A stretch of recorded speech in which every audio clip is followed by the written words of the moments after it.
My job is to somehow make them curious enough or persuade them by hook or crook to get more aware of themselves and where they came from and what they are into and what is already there, and just to bring it out.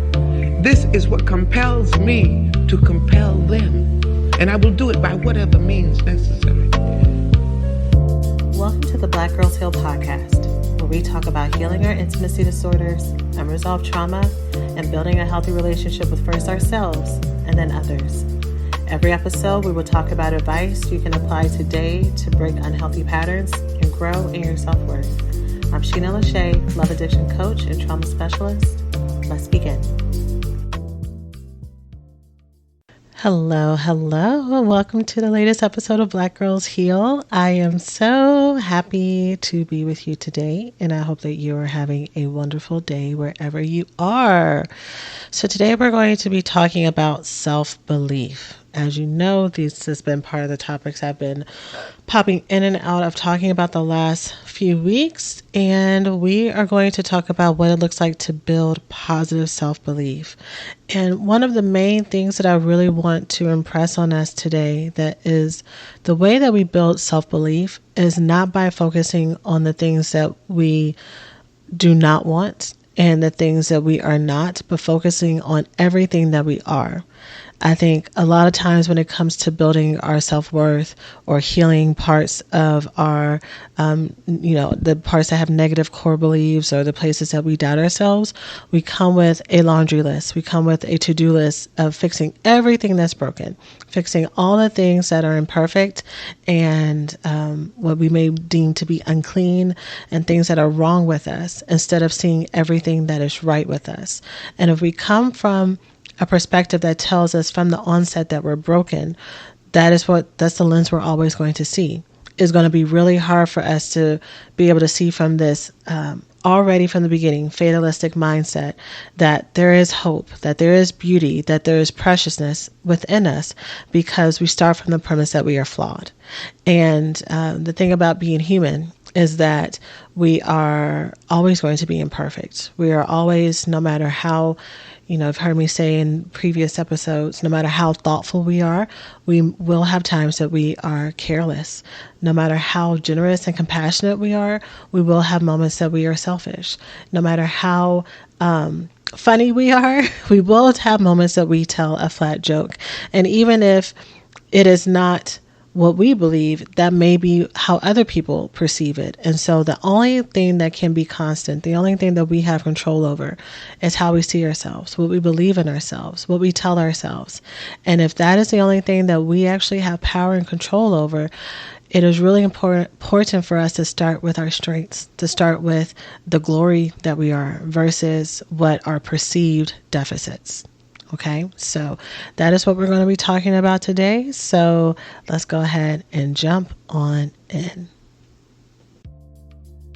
Thanks for listening to this week's podcast. Before we get started, let's take a small break to say thank you to this week's sponsors. So, like I said, today we're going to be talking about building our self-belief and focusing on everything that we are instead of what we are not. I was talking with a friend about this the other day, and she said something that I really resonated with, because I've done the exact same thing. Is we were talking about like a personality test, or this friend is also into astrology and things, and so looking at birth charts and the places in our charts that will say this is a growth area, versus or basically things to look out for. And she said something that I really resonated with, because I've done the same thing, which is looking at, these are the things that are going to cause me problems. So how do I fix it? And I had to realize that whether or not you're someone who goes by Myers-Briggs or what's the one with the 4 colors? Hold on, let me Google and find out. The DISC. Whether or not you are a DISC lover, a strengths finder, you take quizzes in BuzzFeed, like no matter what you do, and again, human design, astrology, whatever if you belief system or a scientific breakdown category, there's always going to be areas of growth. And so there's no way to hack yourself to being perfect, because there's always going to be a perceived pro and con towards what is in front of you. You're the one who decides whether or not everything that you are is good. You're the one who gets to decide whether or not everything that you are is whole, whether or not you feel complete, whether or not you feel self-acceptance towards yourself. Because if we constantly have areas of ourselves that we will disown or push away, the more we're going to feel disconnected and detached from ourselves. But even then the question is, if you know that there are parts of yourself that you may have disowned or maybe feel shame or embarrassment about, the way that you work through that, to the point of today's episode, is not to focus on necessarily focusing on that perceived deficit and really trying to nurture it, because whatever you focus on grows. Many of us have already heard the parable of the wolves or the parable of the monsters, but the way that I hear it is usually the wolves. Every person has two wolves inside of them, and which is the wolf that's the strongest one? The answer is the one that you feed. So if I continue to feed thoughts of negativity, thoughts of low self-worth, thoughts of dismay, of despair, of victimization, of feeling like things don't ever work out for me and ruminating on that, I'm going to continue to feel that way. No matter how much I try to do positive thoughts and things in between, I'm feeding the wolf that tells me that 1, I'm not good enough. 2, things are not going to work out for me. 3, love is not possible. 4, I'm always going to be alone. 5, it's too late. 6, I'm too old. 8, I skipped a number. But I'm always going to feed these things that are making me miserable, and then I'm going to have shame on top of the fact that I'm miserable. Versus, what would it look like to change my perspective? What would it look like to pivot and to focus on nurturing, growing, and feeding the wolf, feeding the beast, feeding the entity, the creature, the love, the heart, the spirit, whatever image resonates most with you, that feels most loving towards you, feeling the godlikeness. What would it look like for me to feed into that? What would it look like for me to focus on everything that I bring and start with strengths versus all the ways that I'm not good enough? This can be really hard to do because often we're not taught to do that, not only in family systems that may come from backgrounds of self-neglect and perfectionism and having to either earn your love or being ignored or being abused or being put against people, never being seen because you're the one who is like the scapegoat or the family clown or the enabler and the savior. There are so many different reasons why we cannot be taught this, right? Or to be watching people who don't quite know how to love themselves as well. But also, even outside of that, especially here in American culture, we are groomed. We are constantly given messages from every single corner of our society, of our world, of books, of music, of signs, of jobs, of everything. And the trajectory that we go through in school, you cannot escape the messaging that tells us to hustle, to grind, to keep going, to be your best self. Even for those of us who may consider ourselves to be the most, liberal or bohemian or relaxed and creative and in the flow people, there is still the doggedness, which I even hinted on at the beginning of this podcast, where we can try to do self-development and we can try to spiritualize ourselves to be so much to where we are not content unless we are perfect, instead of realizing that the perfection already exists here. If we can learn how to fully embrace and accept who we are now, and learn how to tap into the beauty that we have now, and knowing that that is our birthright, that's the magic cure.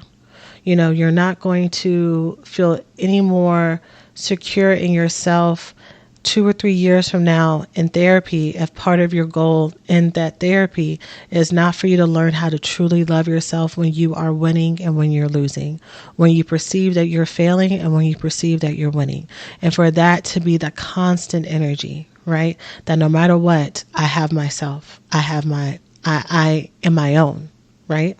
And so in today's episode, I'm going to talk about 3 things for you to keep in mind as you are doing this, as you're trying to build this self-belief. And I should probably not say trying. I should probably say as you are building versus I will try and I'll do my best. No, we're either going to do it or we're going to not do it. And if we are in the process of doing it, we are getting 1% better every day. The steps that we are taking, whether or not they are baby steps, big giant leaps, a little bit of a shuffle, is all movement. And so, again, this goes back to our perspective and how we tell ourselves, how we prep ourselves and prime ourselves for winning. And in this context, I'm about to say winning is synonymous with celebrating yourself.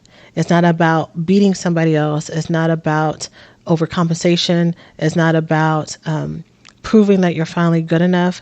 It's about realizing that you've always been there, right? And getting to the goal of already practicing some self-ownership and self-acceptance. So the first thing, as you're building self-belief and you're learning to focus on everything that you are versus the things that you are not, is to look for evidence that validates that you are everything that you are, that validates that you are this amazing person.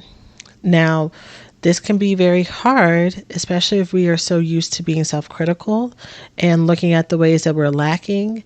And if we're the type of people who reach milestones and we don't even realize it or feel it because we're really on to the next. If we're the type who discounts when people tell us really positive things about ourselves because it's hard to receive, this is going to be really hard. It's going to be foreign to you, but that doesn't mean that that's not what your goal is. Just because something is hard does not mean that that means that this is not the right way. It means that you have habitually, over 2, 3, 4, 5, 6 decades of your life, trained your brain how to look at all the ways that you are wrong, all the ways that you are damaged, all the ways that you are broken, all the ways that you are not good enough. And it's fed all of this BS that is not real. And the way that I know that it's real is that, and I say this almost every episode that I talk about this, is that many of you have had instances of people who have told you something beautiful and something kind and something affirming about yourself, and you have dismissed it.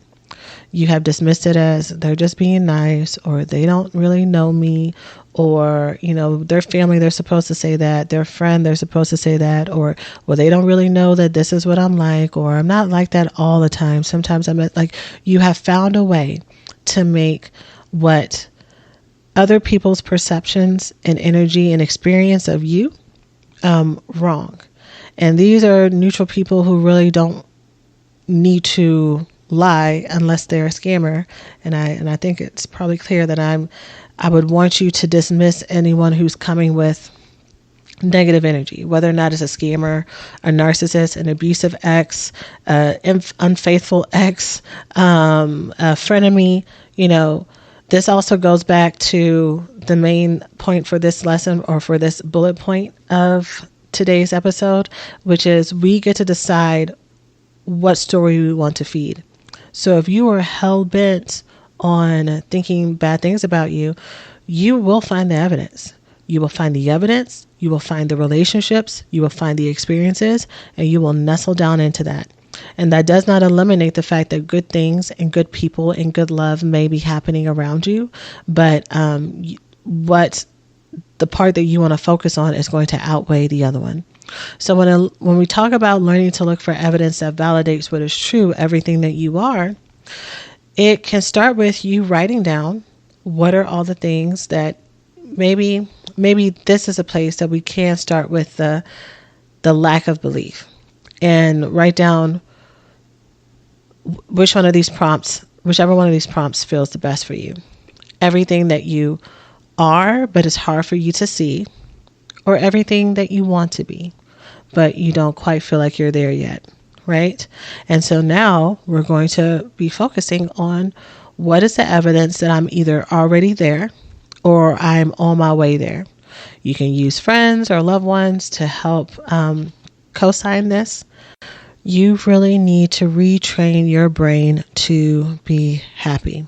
Okay, so I'm actually going to skip to the third point that I have written down, which is going to become the second point because it supports what you need to understand for this one, which is this is about habit because your body is addicted to stress and chaos.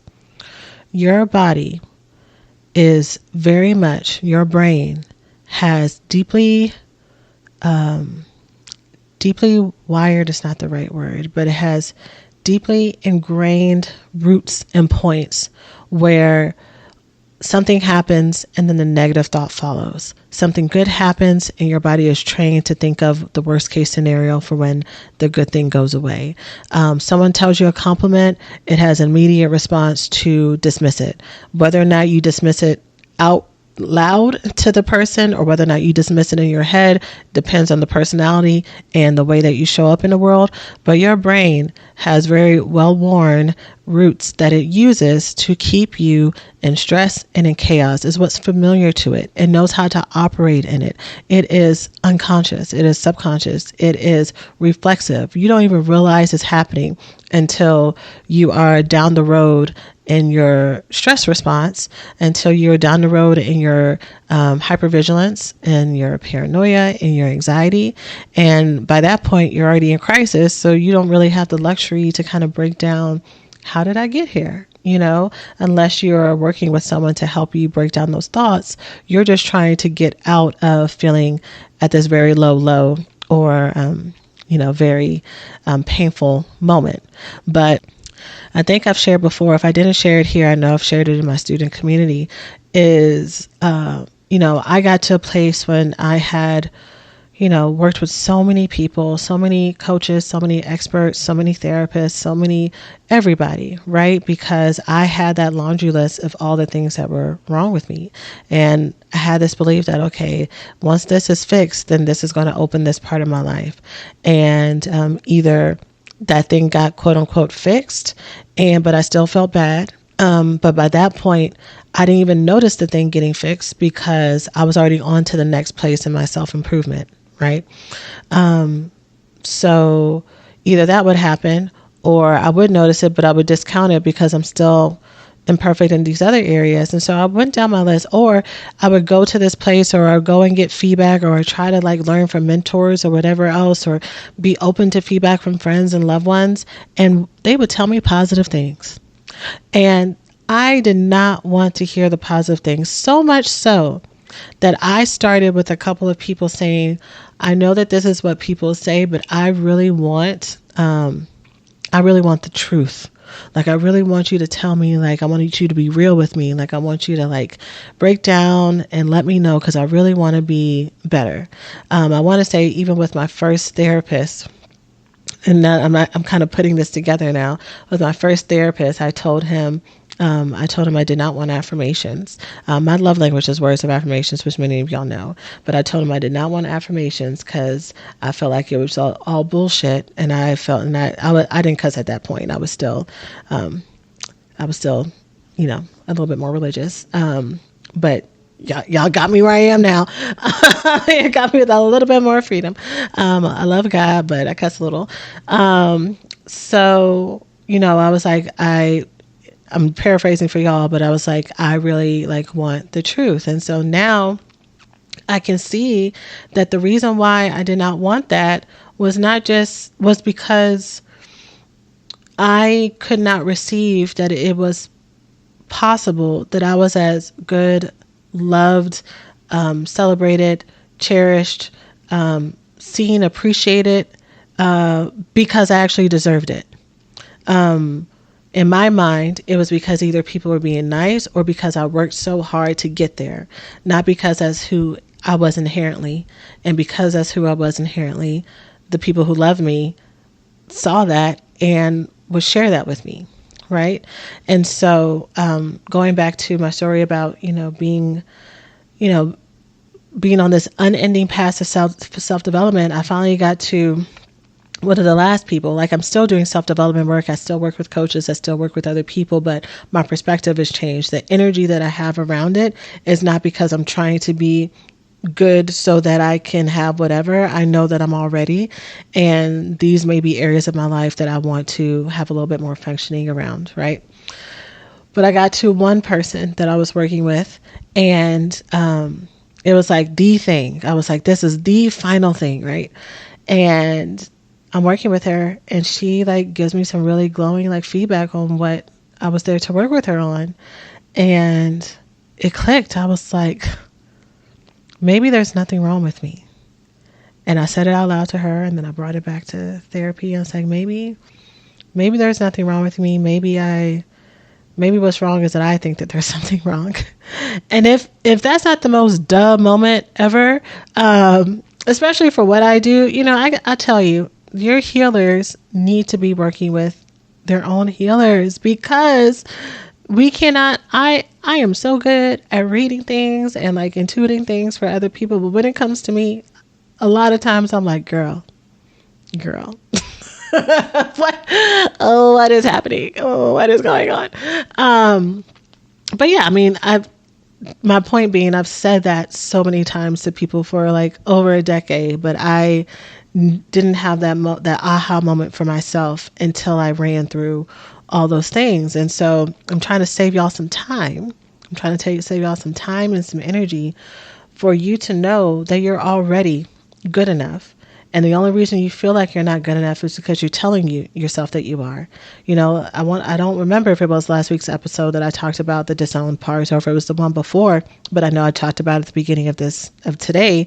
And it's so true. Like, you are always, as a human, going to be a mixed bag of experiences.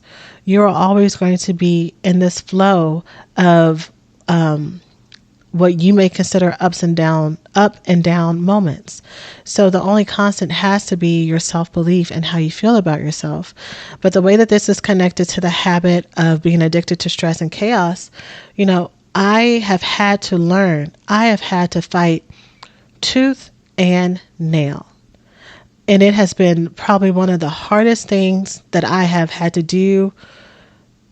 I'm going to list the top 3 hardest things that I've had to do in my healing journey. The first hard thing, and this is not the hardest thing, but it was the first big hurdle. No, it's the second one. The first big hurdle was working through codependency with my family, and stepping out of that parentification role and stepping into focusing on myself and not trying to be the savior. And that was very, very hard, because when you are parentified and when you're the savior of friends, families, or otherwise, you have not only been told, you have probably seen a lot of chaos, destruction, people suffering, and you have been the one who's been the instrumental part to like fix everything. So stepping out of that, it's scary, because it's not even just connected to your identity. It's not just connected to your sense of self-worth and like, what do you do with yourself? And you don't even know how to just be a regular family member versus the fixer versus someone who saves everybody. Like it's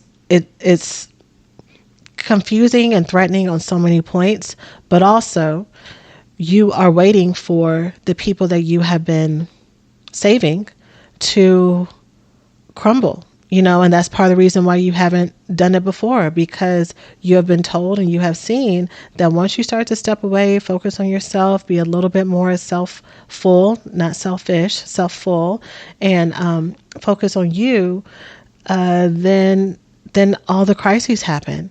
And so to step away from that and to realize, wow, everybody is still here.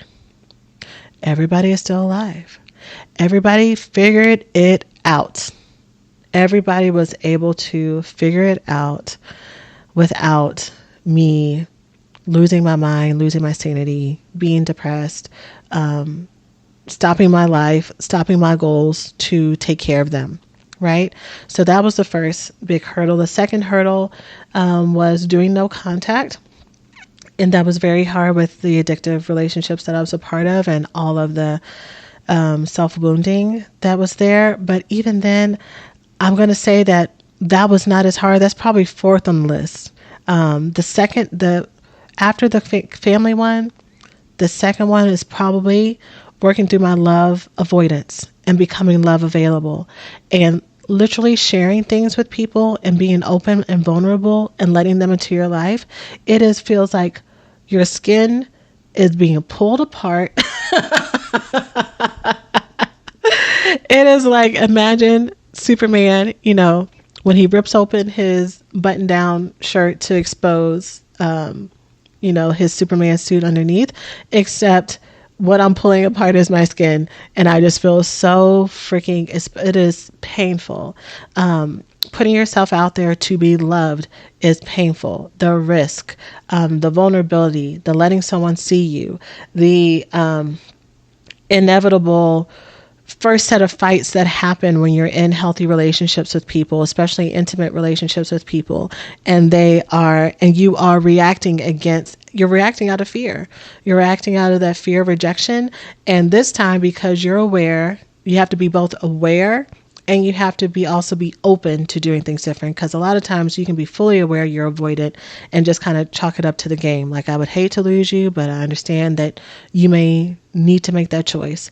But once you're not only aware, but you're open and you want to not have this happen again, there are going to be moments that you're going to sabotage that relationship. And the way that is going to be repaired, instead of all the games about trying to get them to drop hints and trying to get them to come back and all that stuff, you put on your big girl panties, or you stand up and you go to them as an adult woman, and you apologize and you show up and you attend to their emotions, while you also learn how to hold your own truth and talk about, say that you were scared, and to say that this was so hard. And y'all, just the journey of working through love avoidance to becoming love available is a beast, and it is hard, and it's one that you can constantly be learning in. But yeah, so I will put that as number 2. And then the third one has been learning how to reframe these thoughts. Learning how to not only catch the negative thoughts, but literally your brain not being able to function sometimes. And I'm just saying this so that y'all are aware that I know that it's not as simple as just be positive. That sometimes when you want to redirect your thoughts, your brain cannot compute, well, then what's a positive alternative? What is the abundant thought? What is the mindset shift? And so the journey to there's so many different levels to even doing this. Is one, being able to catch when you're on the negative train pattern in the first place. You being aware that you have negative thoughts does not give you the awareness to let you know how often you're doing it, which is 24/7, all day, every day, if this is an issue that you deal with. And all of us have different things that we may have negative, persistent thoughts about. It can be about love and relationships and doom and gloom there. It can be so many of us who struggle with money issues, whether or not it's poverty or whether or not we have lots of money, especially according to other people, but we still feel like we're in deficit, or we hoard, or we may spend compulsively. There are so many different money disorders that come with that, whether or not it comes with our self-belief and whether or not we criticize ourselves, or whether or not we feel good enough, or whether or not we're very ambitious and successful, but there's still that hole there and there's still not enough, or we have a lot of success and we have a fear of being taken advantage of or used. Like, there are so many pockets and so many different narratives that many of us have. And so, and these have been tapes that have been playing on replay for decades of our life. And so the music is in the background. It's elevator music, like we don't even notice it. And so learning how to pay attention to the tunes of it and pay attention to the notes, and so that we can later on learn how to start to exchange the tapes and change the radio station. This is very hard. But the habit that happens with this and the addiction part is, even when you have the awareness, you know what the tune is, you know where it comes from, you know what it looks like. You, when you're at that crossroads about what do I believe and what do I say, which thought do I want to nurture? Part of this journey, y'all, especially when it comes to focusing on what you want to be true, is many of us have been operating backwards, waiting for what we want to be true to be real and tangible in front of us. And then you can believe.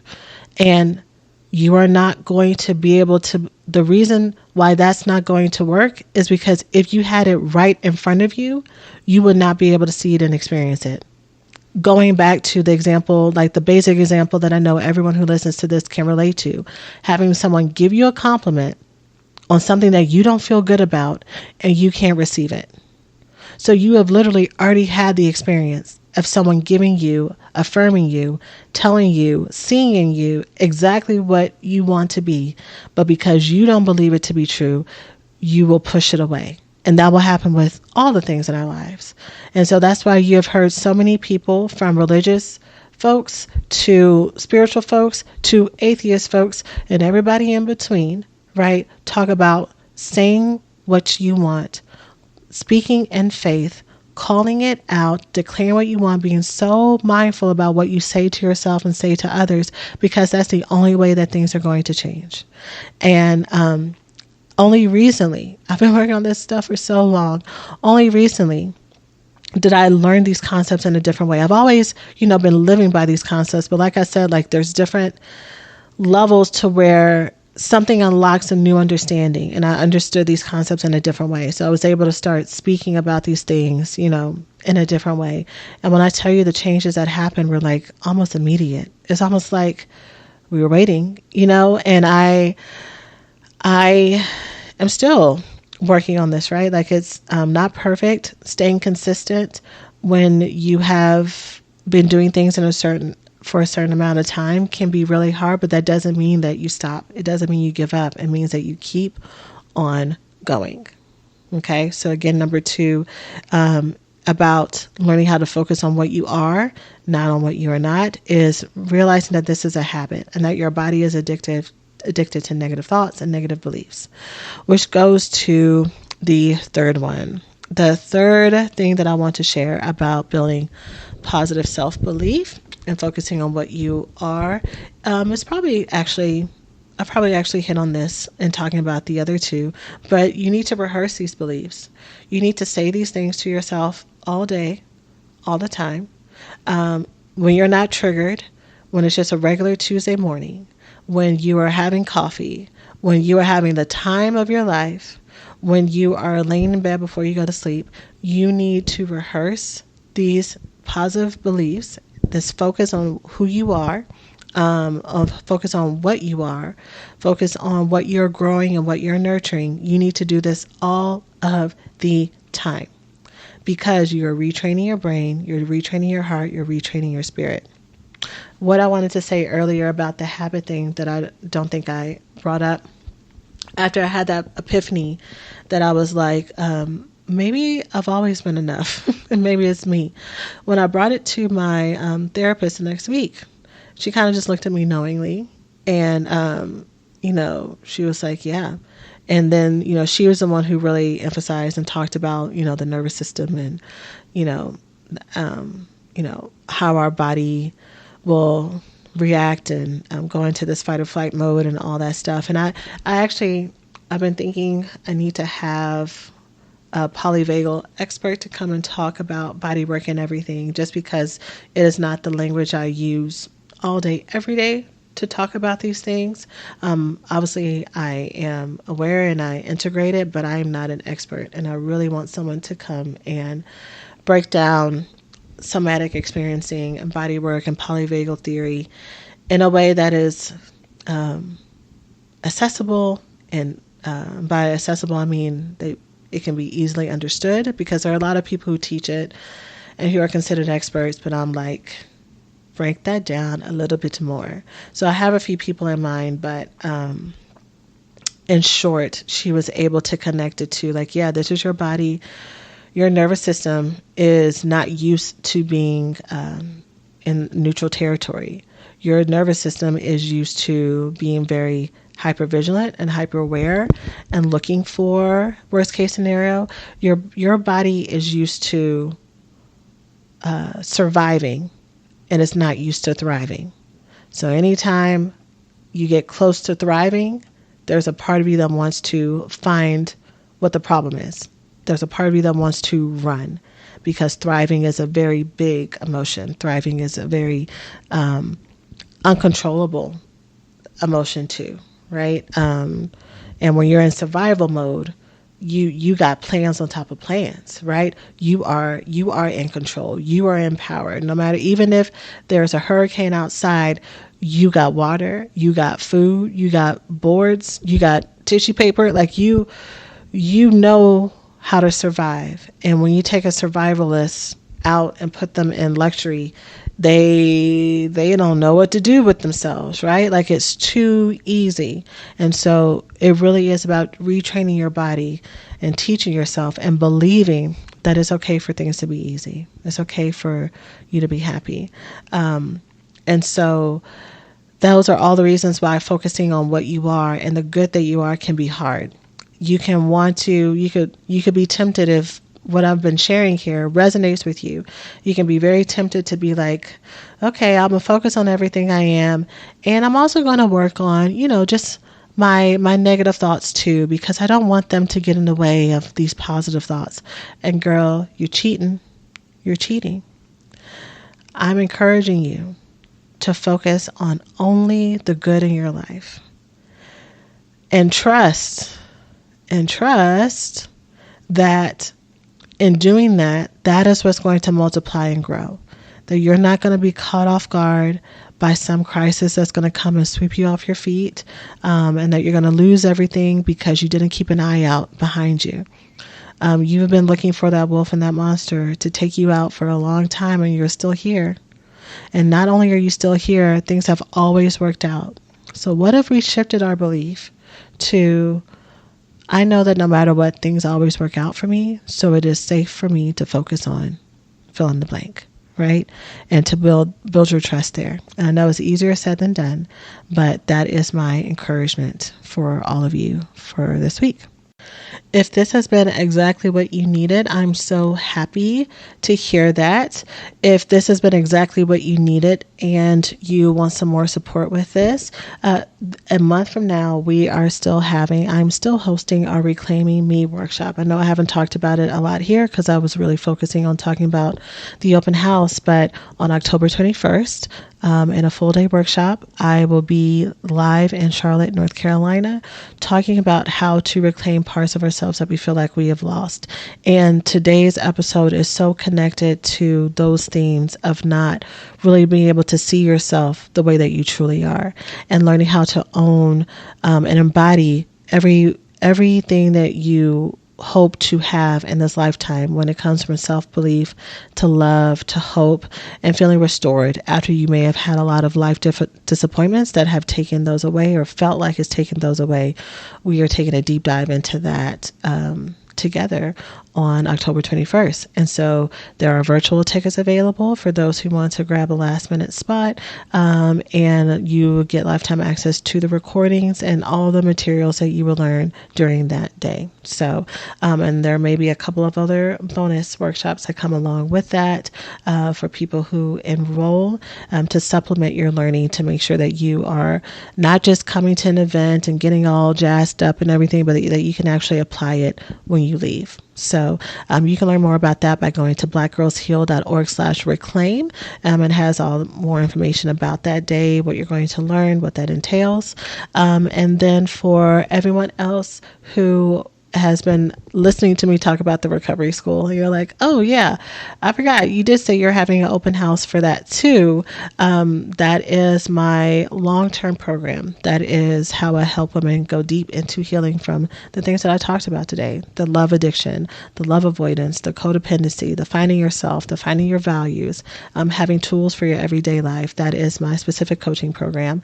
And I'm having an open house on Wednesday, September 20th. So in 2 days, well, in a day from when y'all will hear this. So in 2 days from the time I'm recording it, on October 20th, Wednesday at 6:30 p.m. CST, I'm having an open house. Yeah, I think it's 6:30 p.m. CST. I'm having an open house where I am talking about the recovery school, but I'm breaking down what all these archetypes look like, what it looks like to be love balanced, to be love available, to be love nourished, and how the program could help if you choose to enroll. So this is my last chance to remind the folks here on the podcast to join. So we'll love to have you there and to see you there to join our September cohort. So you can go to blackgirlsheal.org/open house if that is more in your speed of what you're needing. And either way, I would love to see you at our workshop or at the open house to join our program. So that is it for now. I'm sending you all so much love, and I will see you in the next one. As always, take care of yourselves.